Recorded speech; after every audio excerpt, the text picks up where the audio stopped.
apapun perubahan kebijakan di Kemendikbud sekarang ada episodenya ya. Jadi kalau episode 1 kemarin adalah yang asesmen Merdeka, temanya yaitu UN, USBN, zonasi, dan RPP. Itu episode 1. Episode 2 adalah temanya Kampus Merdeka. Itu mengenai buka prodi baru, akreditasi, SKS yang dimerdekakan, yang di luar kampus, dan juga PTNBH. Itu episode 2.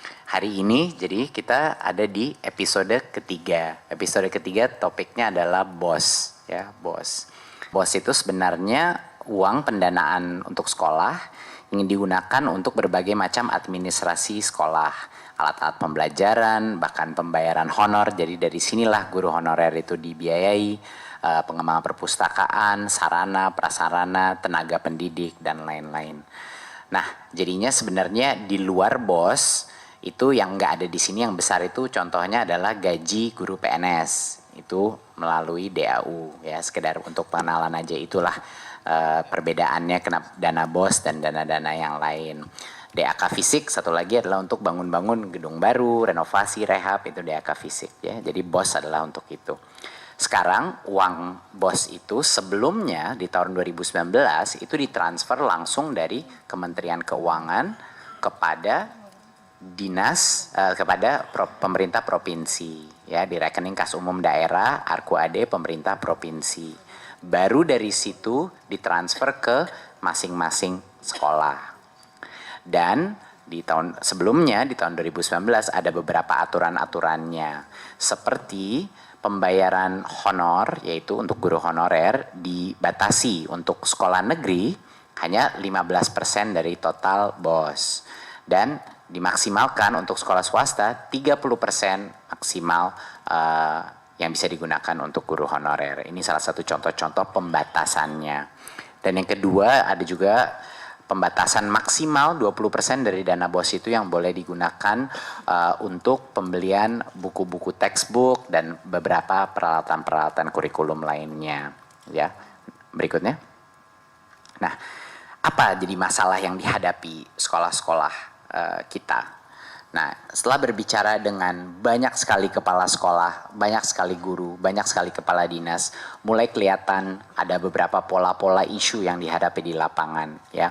Karena mulai dari sekarang Kemendikbud itu ingin benar-benar fokus kepada end user kita, yaitu sekolah-sekolah ya, sekolah-sekolah kita. Jadi semua permasalahan yang mereka ajukan ke kita itu ingin kita hadapi, ingin kita berikan penyesuaian, penyempurnaan.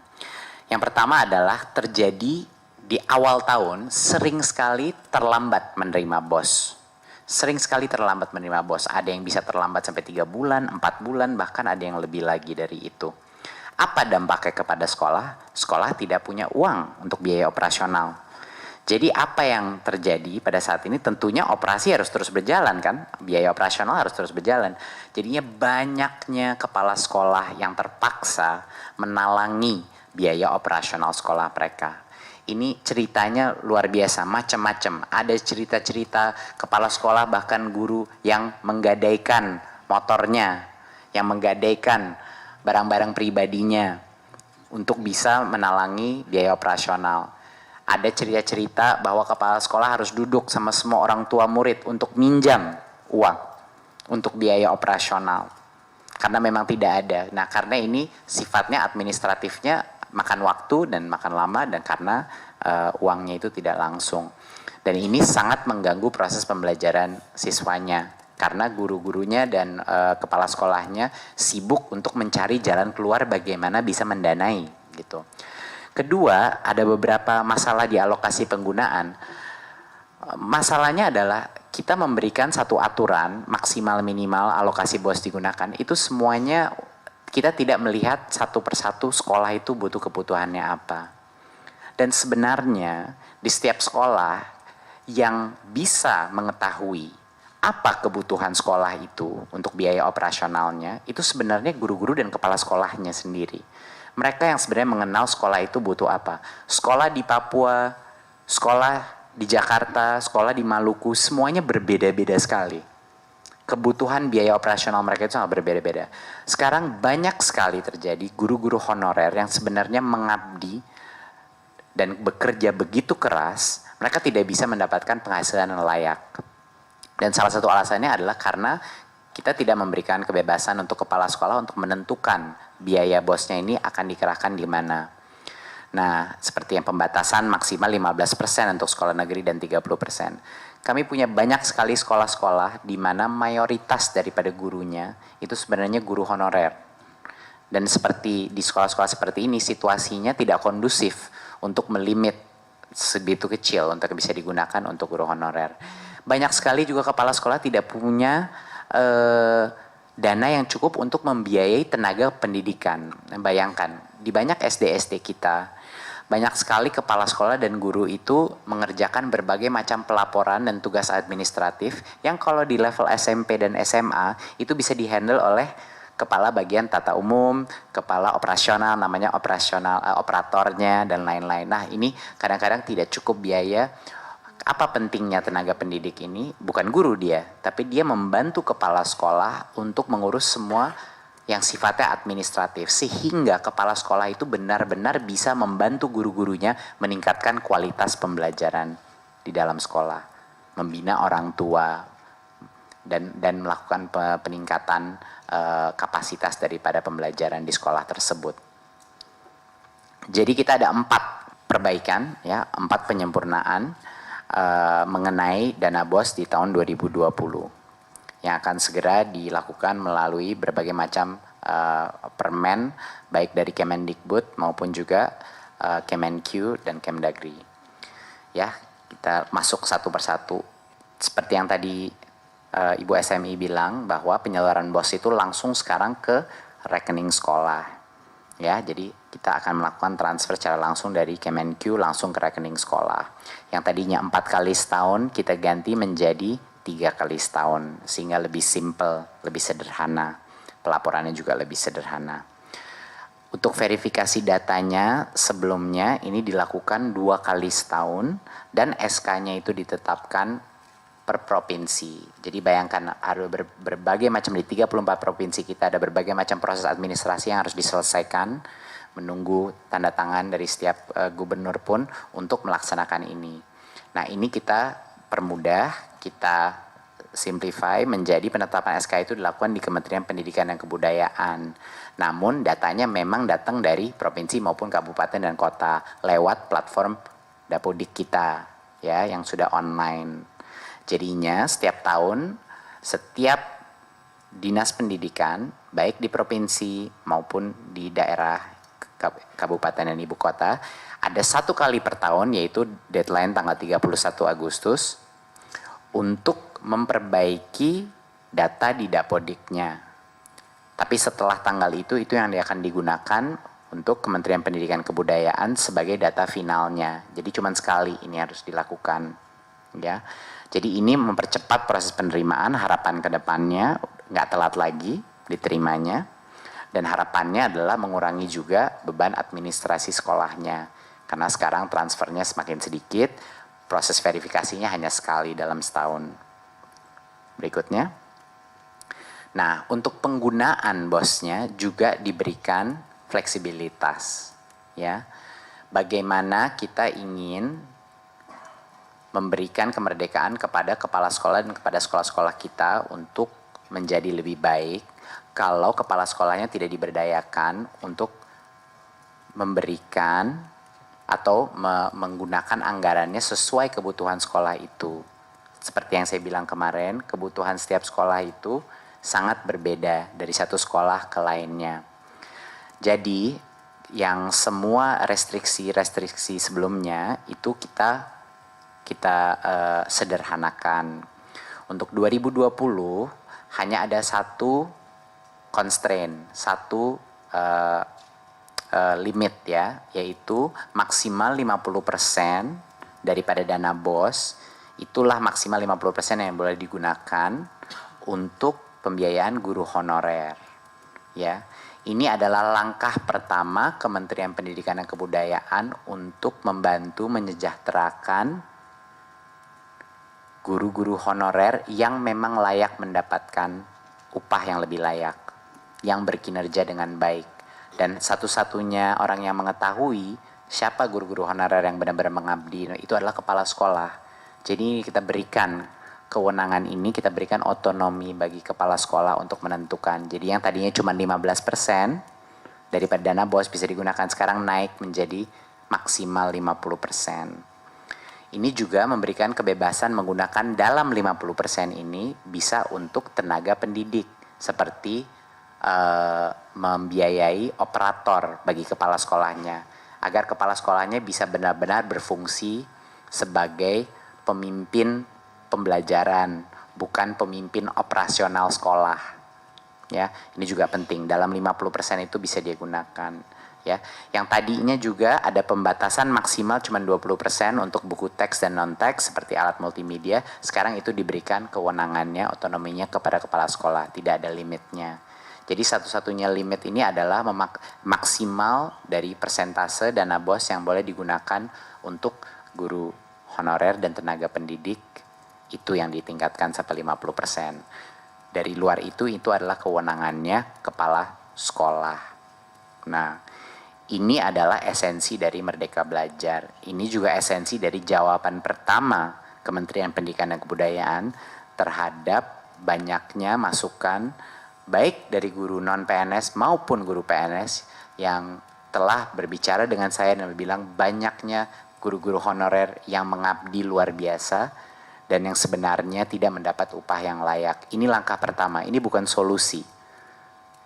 Tapi ini adalah paling tidak langkah pertama untuk meningkatkan kesejahteraan guru honorer. Ya, next. Kabar gembira juga bahwa nilai satuan BOS itu meningkat. Kenapa tadi yang tadi Ibu SMI bilang mengenai peningkatan dari BOS untuk tahun 2020 ini breakdownnya seperti ini, bahwa yang meningkat itu sebenarnya SD satuan harga satuannya untuk SD, SMP dan SMA sudah naik. Ya, untuk tahun ini perubahan dari tahun 2019 ke 2020. Ya, jadi dari total unit cost-nya itu naik. Ya, jadi akan ditingkatkan. Berikutnya. Nah, tidak berarti bahwa kalau kita memberikan otonomi, kita memberikan fleksibilitas, bukan berarti akuntabilitas dan transparansi tidak menjadi penting, malah menjadi lebih penting. Transparansi dan akuntabilitas menjadi lebih penting. Ya, semakin besar, semakin banyak diberikan kebebasan dalam alokasi penggunaannya, semakin tinggi harus transparansi dan akuntabilitasnya. Ya, jadi yang dimana 2019 itu kami hanya menerima sekitar 53% daripada sekolah itu melaporkan melewat sistem online kita penggunaan BOS-nya itu seperti apa yang sampai di Kemendikbud.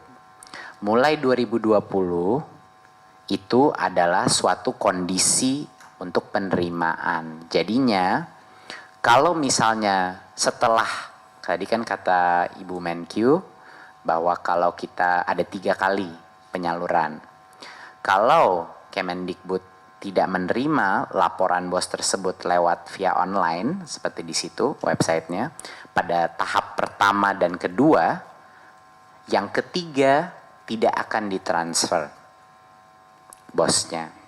Jadinya kita harus ada 100% dari semua sekolah melakukan pelaporan lewat online untuk bisa menerima yang kiriman terakhir, yang ketiga. Ya, ini aturan yang kami perketat sehingga yang tadinya 53% saja yang melapor, kita ingin angka itu sampai 100%. Sekolah pun, masing-masing sekolah harus mempublikasikan penerimaan dan penggunaan dana itu di papan informasi sekolah yang mudah diakses oleh masyarakat. Ini bagian dari kebijakannya. Jadinya bukan hanya kementerian saja yang bisa melihat hasil laporannya, tapi juga masyarakat di sekitar sekolah, komunitas, orang tua, bisa melihat dana BOS itu digunakan untuk apa. Ya, ini untuk meningkatkan transparansi. Ya, harapan kami adalah dengan memberikan fleksibilitas dan kebebasan untuk kepala sekolah menentukan apa yang dia ingin biayai, bahwa pelaporannya pun lebih akurat. Apa yang dilaporkan untuk apapun tuh lebih akurat. Jadi kita bisa menganalisa, mengevaluasi, dan melakukan kebijakan lainnya dengan cara yang lebih baik. Berikutnya. Ya, saya kira dari sini saja, dari yang perubahan-perubahan untuk episode ketiga kita kali ini. Ada mungkin beberapa poin terakhir adalah untuk sekedar mengingatkan bahwa kedepannya sebenarnya arah yang kita inginkan untuk dana BOS ini adalah melalui platform teknologi. Ini sangat penting.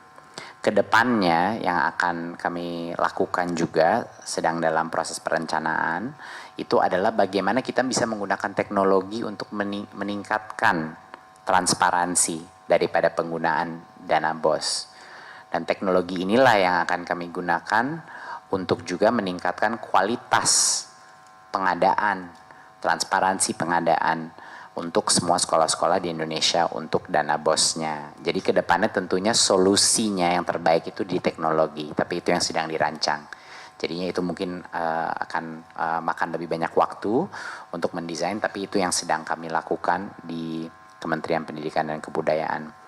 Dan yang kedua adalah kami sangat senang juga bahwa dari dana desa pun akan melakukan transfer yang langsung. Karena salah satu ambisi dari Kementerian Pendidikan dan Kebudayaan dengan program Kampus Merdeka adalah untuk bisa sebanyak mungkin mahasiswa dengan tim-timnya mereka turun ke desa-desa dan dengan 1 full semester maupun 2 semester bisa melakukan perbaikan-perbaikan infrastruktur, perbaikan kualitas SDM, proyek-proyek di desa untuk mendukung proyek-proyek dana desa untuk meningkatkan kualitas output daripada pendanaan dana desa tersebut dan juga menjadi pembelajaran bagi mereka dan juga penguatan karakter agar mereka tahu seperti apa rakyat Indonesia di desa itu hidup. Jadi ini sangat berkait dan akan sangat relevan sebenarnya untuk penguatan jiwa kepemimpinan mahasiswa-mahasiswa kita. Terima kasih. Assalamualaikum warahmatullahi wabarakatuh.